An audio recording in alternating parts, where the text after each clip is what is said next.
เป็นคนนั้นยากจริงนะเพราะพุทธศาสนายิ่งแสนยากเย็นคนไทยโชคดีที่สุดแล้วมีแก้ว3 ดวงงามเด่นมีวัดซึ่งเป็นนาบุญยิ่ง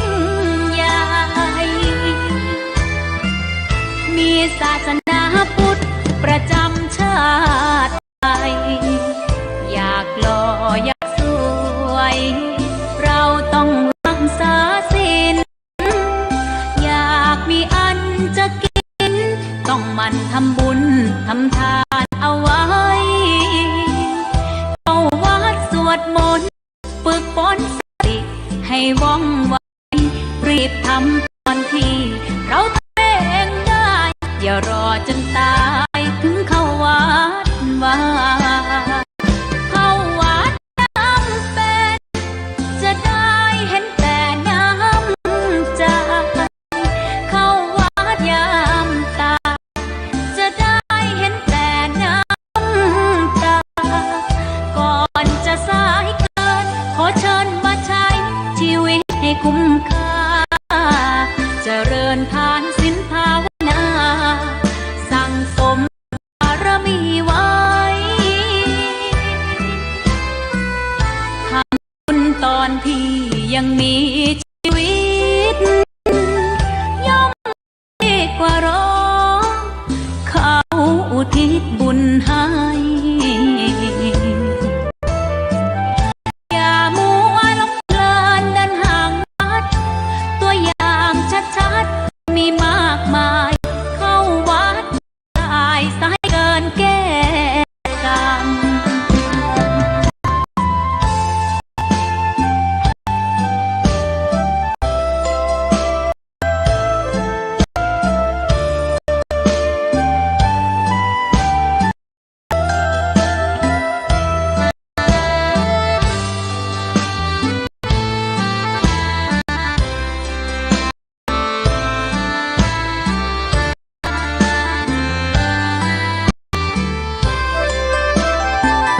เข้าวัดยามเป็น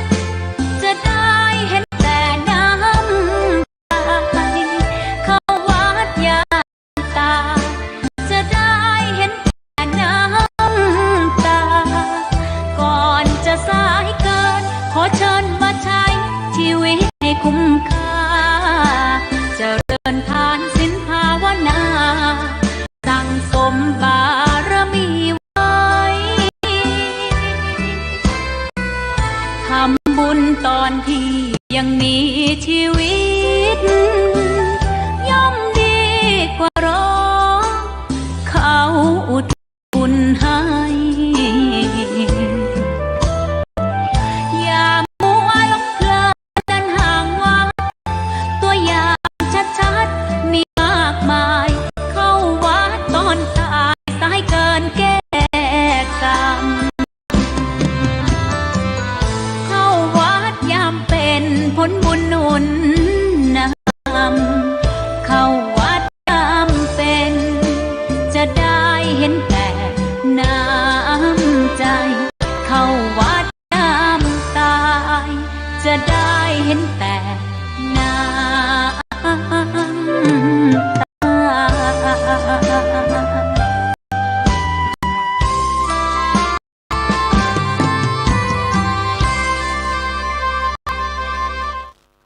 เจริญสุขเจริญธรรมท่านสาธุชนพุทธบริษัททั้งหลายที่ได้สดับรับฟังธรรมะกันทางสถานีวิทยุในระบบคลื่น FM 104.50 เมกะเฮิรตซ์ภาคบ่ายวันนี้ได้มาพบกับอาตมาภาพท่านพระครูปัญญาสังฆการหรือท่านพระครูพรหมินทร์ในวันที่7 เมษายน พุทธศักราช 2569 ได้ล่วงเข้ามาเป็นเวลา7 วันในเดือน ที่ 4ของปฏิทินสากลช่วงนี้อากาศก็ยังอบอ้าวเร่าร้อนกันไปทั่วบ้านทั่วเมืองด้วยฝุ่นพิษเป็นภัยกับหมู่เราท่านทั้งหลายกันอยู่แต่ว่าก็ได้รักษาสุขภาพกันปฏิบัติตัวปฏิบัติตนให้ได้ปลอดภัยจากอันตรายทั้งหลายพวกนั้นเป็นสิ่งรอบข้างนะครับของเรากันเนาะท่านผู้ฟังทั้งหลายสำหรับที่วัดสลีโสดาพระอารามหลวงนี่ที่ผ่านมาวัน6 เมษายนพุทธศักราช 2569 ได้มีการบรรพชาสามเณรภาคฤดูร้อนเป็นปีที่ 35 เสร็จสิ้นไปซึ่งก็เป็นงานใหญ่ประจำปีอีกงานหนึ่งทางวัดสลีโสดาได้จัดสืบกันมาเป็นประเพณีจนถึงมาปี 2569 เป็นปีที่ 35 แล้วก็การจัดงานบรรพชาอุปสมบทนี้เป็นประโยชน์ส่งเสริมเยาวชนใช้เวลาช่วงปิดเทอมให้ได้เกิดประโยชน์ศึกษาธรรมความรู้ได้ปลูกฝังคุณธรรมจริยธรรมให้เยาวชนเสริมสร้างความรู้แนวทางการปฏิบัติตัวตนในคำสอนทางพระพุทธศาสนาสืบทอดอายุพระพุทธศาสนาและในเดือนเมษายนนี้ก็เป็นการถวายพระราชกุศลสมเด็จพระกนิษฐาธิราชเจ้ากรมสมเด็จพระเทพรัตนราชสุดาสยามบรมราชกุมารีในวันพระราชสมภพวันที่ 2 เมษายนของทุกปีซึ่งได้จัดถวายพระพรชัยมงคลแก่พระองค์ท่านแล้วในปีนี้เราท่านทั้งหลายก็ได้ถวายพระราชกุศลสมเด็จนางเจ้าสิริกิติ์พระบรมราชินีนาถพระบรมราชชนนีปีหลวงที่ทรงเสด็จสู่สวรรคาลัยเราทั้งหลายผู้เป็นพระสงฆ์นิกรน้อมรำลึกในพระมหากรุณาธิคุณได้กิจกรรมในทางพระพุทธศาสนาก็ได้ถวายเป็นพระราชกุศลแก่พระองค์ท่านดังนั้นในเมื่อวานนี้ก็ได้น้อมถวายเป็นพระราชกุศลทั้งสองพระองค์ซึ่งมีพระเดชพระคุณหลวงปู่พระธรรมวชิราธิราชโกศลเจ้าอาวาสวัดศรีโสดาที่ปรึกษาเจ้าคณะภาค7ผู้อำนวยการพระธรรมจักรภูมิภาคได้เป็นประธานฝ่ายสงฆ์ส่วนในฝ่ายฆราวาสนั้นก็มีนางมนทิราธาราเวชรักษ์ผู้อำนวยการศูนย์พัฒนาราษฎรผู้ที่สูงจังหวัดเชียงใหม่ได้เป็นตัวแทนประชาชนฝ่ายฆราวาสได้ร่วมพิธีซึ่งการจัดงานบวชพระฤาษีนี้ก็ได้รับการอุปถัมภ์พุทธศาสนิกชนทั้งหลายในอัฐบริขารสมณะบริโภคภัตตาหารต่างๆนานาปัจจัยไตรวัตถุทานทั้งหลายที่ได้น้อมถวายให้เป็นเจ้าภาพเป็นเจ้าศรัทธากับการบวชฤดูร้อนซึ่งแต่ก่อนก็มีการบวชเฉพาะสามเณร ต่อมาก็มีเยาวชนที่พอมีอายุ20 ปีจะขึ้น21 ปีเนี่ยหลายคนหลายท่านก็อยากจะบวชแล้วก็ได้บวชถวายเป็นพุทธบูชาแล้วก็ตอบแทนพระคุณพ่อแม่ด้วยก็ได้อนุญาตได้ร่วมกิจกรรมในการบวชครั้งนี้ได้เป็นกิจกรรมมันเดียวกันมีเพิ่มการบรรพชาผสมบทขึ้นมาใน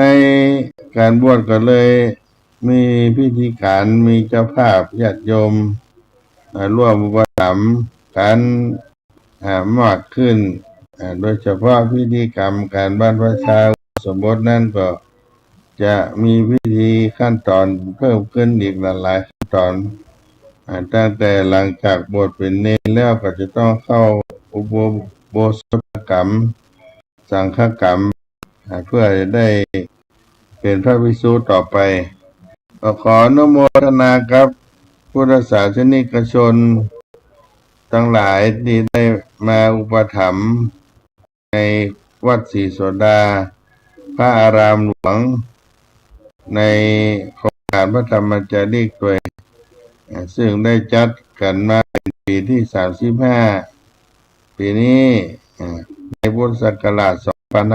2569ทุกวันที่6 เมษายนทุกปีก็จะเป็นวันบวชภาคฤดูร้อนของวัดศรีโสดาดังนั้นท่านทั้งหลายเคยมาร่วมบุญร่วมกุศลวัดศรีโสดาก็คงจะได้ทราบได้รู้แล้วก็ทำสืบกันมาจนถึงปัจจุบันนี้โดยเฉพาะที่จังหวัดตากญาติโยมก็มีเยาวชนทั้งผู้หญิงแล้วก็ละอ่อนน้อยกระจายมากัน30 กว่าคนได้มาร่วมเป็นว่านักพอสมควรเหมือนกันละอ่อนบวชเนนก็ประมาณ20 ปลาย25 ตนแล้วก็เยาวชนสตรีที่จบป .6 ม .1 ม .2 ม .3 มาบวชเป็นศีลจารีนีถือเอาศีลอยู่ร่วมกับสามเณรได้ประพฤติปฏิบัติทำวัดสวดมนต์ร่วมกับน้องทั้งหลายนี่ก็เป็นที่น่าอนุโมทนาซึ่งที่วัดแม่ลาคีม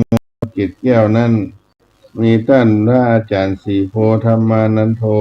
อดีตพระธรรมจารีประจำวัดมงคลเกศแก้ววัดพระธรรมจารีแม่ลาคีเพื่อนได้ปลูกฝังได้สร้างให้ชาวบ้านตั้งแต่ผู้เฒ่าผู้แก่วัยกลางคนวัยเยาวชนเล็กน้อยได้นับถือศีล 5โดยเป็นหมู่บ้านโครงการปารัฐโครงการดองในการรักษาศีล 5เพื่อได้พัฒนาหมู่บ้านให้รักธรรมในทางพุทธศาสนาท่านได้สอนเยาวชนได้ร้องเพลงหมู่บ้านศีล 5สละพัญญามนหรือว่าเป็นหมู่บ้านที่เก่งในด้านนี้พอสมควรเพราะฉะนั้นจึงได้มาร่วมบุญร่วมบรรพชาทั้งเป็นฆราวาสทั้งเป็นเณรร่วม30 กว่าชีวิตนี่ก็เป็นที่น่าอนุโมทนายิ่งกับพี่น้องบ้านแม่ลาคีตำบลแม่ว่าหลวงอำเภอต้าสองยางจังหวัดตากเพื่อนมาก็ผ่านแล้วก็มีความปิติอนุโมทนาครับเยาวชนเหล่านี้ผู้ มาบวชได้มาปฏิบัติธรรมเนี่ยญาติโยมถือว่าได้มีจิตใจที่สูงส่งได้เข้ามาศึกษามาปฏิบัติในช่วงปิดเทอมนี้หรือว่าภาคฤดูร้อนนี่เป็นช่วงเวลาที่จะต้องปิดเทอมจะต้องพักการห้ามการเรียนแต่ว่าใช้เวลานี้เกิดประโยชน์กับตัวตนเวลาสั้นๆก็ได้เข้ามาบรรพชาอุปสมบทหรือว่าบวชศีลจาริกนี่ซึ่งก็เป็นการรักปฏิบัติธรรมเป็นสิ่งที่ทำแล้วให้เกิดอานิสงส์ผู้ปฏิบัติได้เกิดขึ้นเพราะว่าทุกวันนี้เรามีหลักธรรมในการดำเนินชีวิตเอาธรรมะไปใช้ในการของชีวิตของเราก็บ่ฮู้สิ่งที่พึ่งในพัฒนาจิตใจของเราอย่างใดเพราะฉะนั้นการปฏิบัติธรรมก็จึงเป็นเรื่องใหญ่ไพศาลสังคมได้เป็นการปลีกตัวเข้ามาศึกษาเฉพาะตัวของเราเพื่อจะได้เรียนรู้ในหลักธรรมที่จะได้นำให้เกิดประโยชน์ในชีวิตนั่นก็เป็นการปฏิบัติธรรมที่เกิดขึ้นกับตัวเราการปฏิบัติธรรมที่เราได้รับมือกับความเป็นจริงในชีวิตเรียกว่าอนิจจังทุกขังอนัตตาสิ่งต่างๆรวมถึงความคิดของตัวเราเองซึ่งเป็นสิ่งที่ไม่สามารถควบคุมบังคับบัญชาได้การใจในความบ่เที่ยงแท้แน่นอนนี่ก็เป็นเรื่องที่เราได้มาปฏิบัติที่เกิดขึ้นพิจารณาตัวตนของเราแล้วก็ช่วยให้แก้ไขปัญหาอุปสรรคต่างๆนั้นเกิดขึ้นในชีวิตของเราได้ว่าจะเป็นความพลาดพลาดจากของรักของเข้าใจความสูญเสียต่างๆความคิดหวังความเจ็บป่วยความตายเกิดขึ้นที่เป็นสิ่งที่ใกล้ตัวเราก็จะได้ธรรมะนี่มาคุ้มครองจิตใจของเราอันนี้เป็นสิ่งที่รับจากผลการปฏิบัติธรรมเข้ามาสร้างจิตใจให้เราเข้มแข็งและประการหนึ่งได้มาเจริญสติสมาธิธรรมเกิดปัญญาแก่ไว้หนุ่มสาวร่างกายอาจจะกระชับกระเฉงแข็งแรงจะลุกจะนั่งจะกราบพระไหว้พระอาจจะสวดมนต์ด้วยการนั่งการกราบเขามีปัญหาทำได้โดยสะดวกปัจจุบันนี้ถ้ามีอายุมากขึ้นการลุกการนั่งก็สะดวกซึ่งร่างกายไปตามวัยตามอายุของเราเมื่อมีโอกาสในช่วงกำลังแข็งแรงนี้ได้มาศึกษาได้มาปฏิบัติธรรมเราก็จะได้ประโยชน์กับชีวิตของเราแล้วอย่างที่อาตมาภาพได้กล่าวไปถ้าเป็นคนเยาวชนเราได้ฝึกฝนมาแต่เล็กแต่น้อยก็สะสมขึ้นไปเรื่อยๆซึ่งเป็นสิ่งที่มาอบรมในด้านจิตใจของเราได้ประสบปัญหาในชีวิตประจำวันในเรื่องทุกข์เรื่องสุขเราก็มีโอกาสที่ได้เตรียมพร้อมกับความเป็นจริงในทั้งด้านบวกด้านลบต่างๆในชีวิตของเราการปฏิบัติธรรมก็จะเป็นประโยชน์เป็นสิ่งที่ให้เราได้มีความสุขปฏิบัติธรรม เป็นสิ่งที่เราได้เอาธรรมะมาใช้ในการดำเนินชีวิตในการทำงาน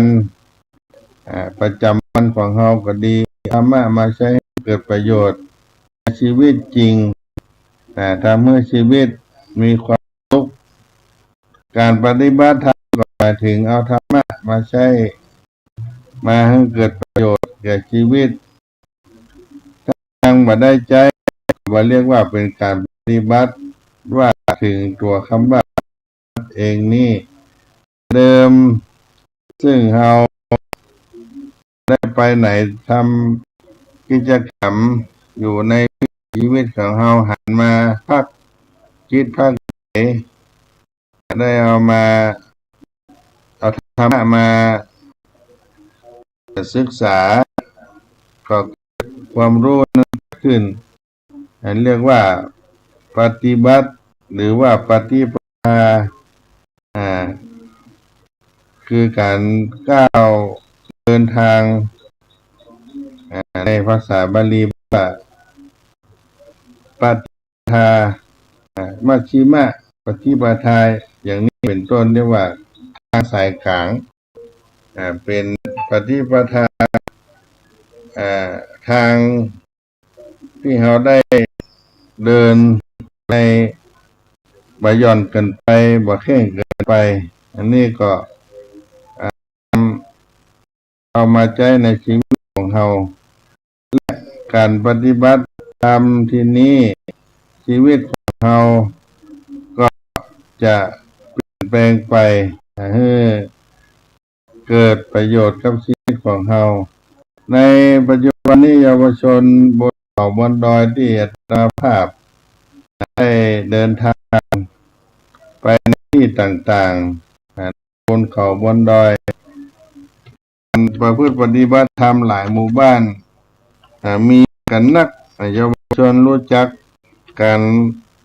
ปฏิบัติธรรมการไหว้พระสวดมนต์โดยที่มีพระธรรมจาริกได้เป็นผู้นำในจิตวิญญาณพี่น้องบนเขาบนดอยเขาหลายเหล่านั้นเพิ่นก็ได้พัฒนาตัวตนได้เข้าในวัดวาที่พระธรรมจาริกได้ประจำอยู่นี่ก็เป็นสิ่งที่ได้เข้าไปถึงบนเขาบนดอยญาติโยมบนเขาบนดอยได้รวมกันถึงวันพระวันศีลวันสำคัญก็ได้เข้าว่าถวายกินกันรักษาศีลหลักศีลที่ได้เอามาปฏิบัติแนวทางคือการละเว้นทั้ง5ประการปัญจศีลาการเบียดเบียนสัตว์การลักขโมยการประพฤติผิดในกามและการบ่ได้กล่าวเท็จบ่ได้ดื่มของมึนเมาสุราเมลัยต่างๆเอามาเป็นการฝึกการปฏิบัติประจำวันเสร็จแล้วก็ได้เจริญในจิตตภาวนาให้เกิดปัญญากับตัวเรา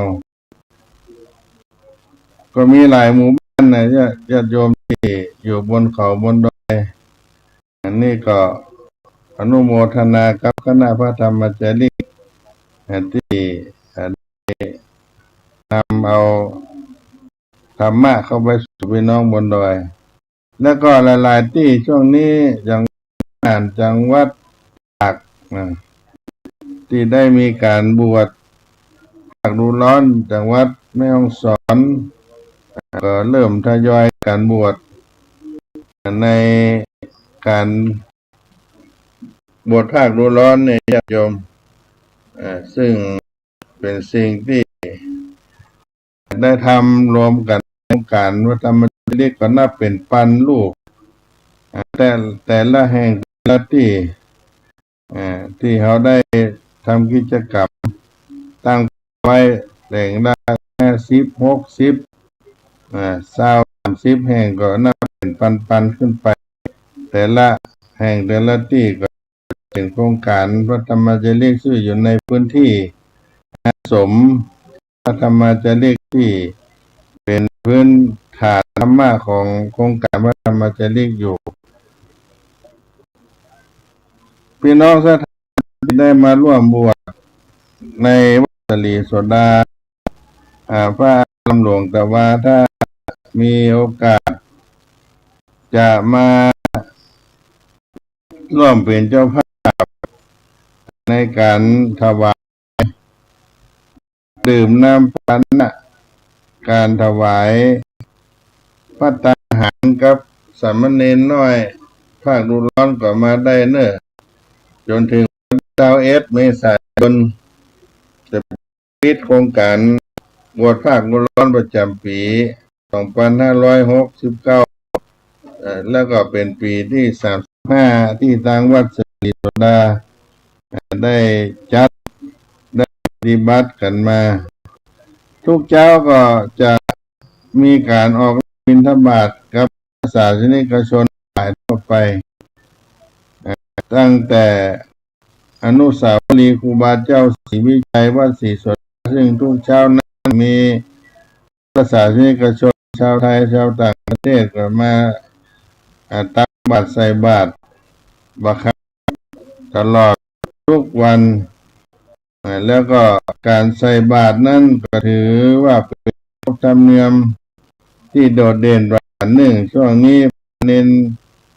บวชภาคฤดูร้อนก็ลงไปอารามงามตาเขาก็เป็นภาพที่งดงามในทางศาสนานี่ก็ถือว่าเป็นประเพณีธรรมประเพณีโดดเด่นอีกประการหนึ่งในการใส่บาตรตอนเจ้าซึ่งเป็นประโยชน์จะน่ามากมายหลายประการที่เกิดขึ้นซึ่งก็จะมีพระภิกษุสามเณรลงไปทุกเช้าแต่ว่าช่วงบวชร้อนนี่จะตั้งแถวยาวไปเป็นกลุ่มละ9 รูปให้ญาติโยมได้ใส่บาตรหรือกลุ่มละ15 รูปก็แล้วแต่ว่าเน้นจะอายุพอที่จะเป็นการพอที่จะเดินเป็นแถวเป็นแนวบางทีอายุ8 ขวบ 9 ขวบนี่ก็จะต้องควบคุมดูแลแถวให้เป็นแถวเป็นอันนี้ก็เป็นสิ่งที่พี่น้องชาวพุทธเราได้มีโอกาสมาสร้างบุญตอนเจ้าแล้วก็ได้ใส่บาตรด้วยหันพระเนรเถรน้อยก็เป็นสิ่งที่ประยิตประเทืองใจในช่วงเจ้าเป็นเสน่ห์คนพบคนหาพี่น้องชาวพุทธเราท่านทั้งหลายได้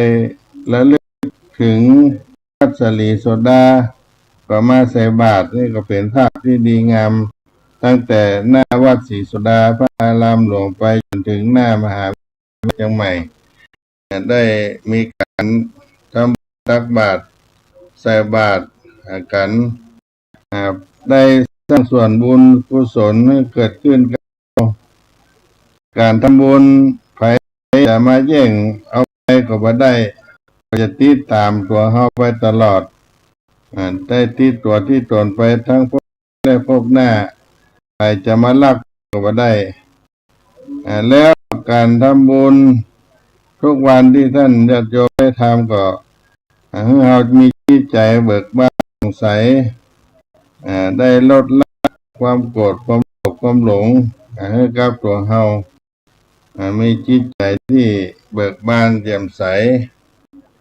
คนที่ทำทานทำบุญก็จะเป็นคนที่สมบูรณ์อุดมไปด้วยทรัพย์สินนานาประการมีวรรณะผิวพรรณหน้าตาอิ่มเอิบแล้วก็ผู้ที่คนที่อยากจะ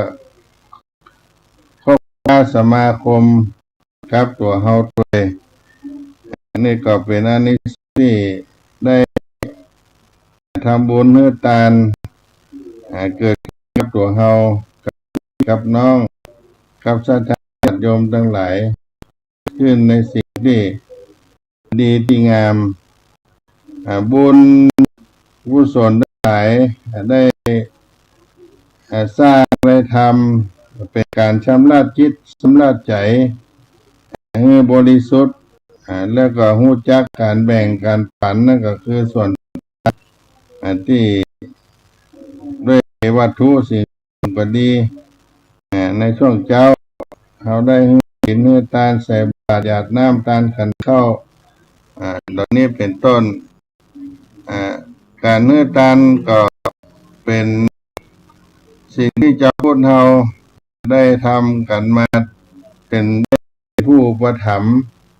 ทำบำรุงพระพุทธศาสนาให้เจริญก้าวหน้าเจริญรุ่งเรืองไปเพราะเจ้าพุทธเรานั้นอยู่ในพุทธบริษัททั้ง4ประการคือภิกขุภิกขุณี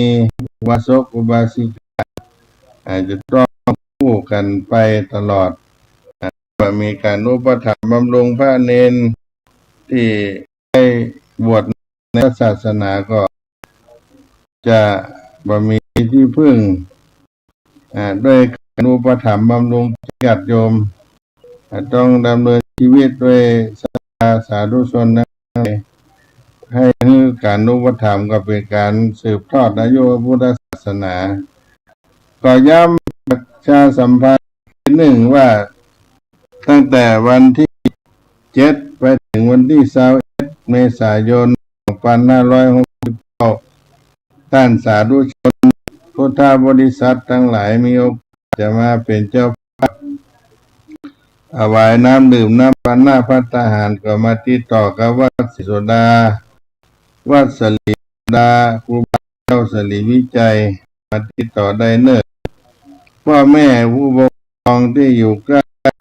ก็มาเยี่ยมมาเยือนลูกได้มาร่วมบุญใส่บาตรด้วยก็ได้บุญได้กุศลกับตัวเฮาตัวก็ในช่วงเวลาวันที่7ถึงวันที่21นี้ญาติโยมจะมีโอกาสร่วมบุญก็เจริญพรเจอชวนได้เนอะณวัดโสดาพระอารามหลวงก็มีสำนักงานวัดศรีโสดาเป็นต้อนรับส่วนกลางมีพระเนรได้อยู่เป็นของพนักงานวัดศรีโสดาก็ติดต่อประสานได้หรือท่านใดที่จะประสานต่อกับอาตมาภาพพระครูปัญญาสังฆการก็มีเบอร์โทรศัพท์0611785839 0611785839ก็ติดต่อสอบถามอาตมาพระครูปัญญาสังฆการจะได้แนะนำบอกให้กับพี่น้องที่จะได้มากิจกรรมกับทางวัดศรีโสดาตัวสำหรับวันนี้ได้มาดำเนินรายการในช่วงบ่ายโมงถึง2 โมงเวลาก็หมดไปก็จะได้ล่ำลาพี่น้องท่านสาธุชนคนฟังไว้เพียงตัวอีกก่อนค่อยมาพบกันเมื่อค่ำเย็นในช่วงของภาคค่ำวันนี้ขอความสุขสดใสจงมีแก่พี่น้องท่านผู้ฟังทุกผู้ในคนยัตตาโลธรรมาวัฏันติอายุวันโนสุขังปลัง